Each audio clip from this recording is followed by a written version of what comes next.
ಕಾರಣದಿಂದ ಸೋತೆನು. ದುರಾತ್ಮರ ಕಪಟವನ್ನು ಅರೆದೆ ಹಿತವಾಗಿ ಜೂಜವನ್ನಾಡಿದನು.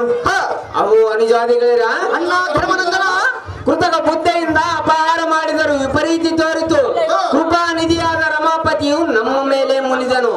ಅವು ತಮ್ಮಗಳಿರ ಅಣ್ಣ ಧರ್ಮನಂದನ ಅಪರಿಮಿತ ಸಿರಿಯು ಅಪಾರವಾಯಿತು. ಅರಿಯದೆ ಮೋಸ ಹೋದನು. ಕುರುಪನ ಸರಿಯೋಳು ಸಿಲುಕಿ ಅವರ ಹೇಳಿದ ಮಾತು ಕೇಳಿಕೊಂಡು ಸಮ್ಮತದೆ ಸುಮ್ಮನಿರಬೇಕಾಯ್ತು. ಇದಕ್ಕೆ ಗತಿ ಏನು ಹೇಳಿದ್ರೆ ಈ ಅನುಜಾದಿಗಳರ ಅಹೋ ಅಗ್ರಜ ಎಷ್ಟರ ಮಾತು ಅಷ್ಟರ ಕೈ ಎಳೆದು ಸಿಲುಕಿ ಶಬ್ದ ಕಟ್ಟು ಅಗ್ರಜ ಅಹೋ ಅನುಜ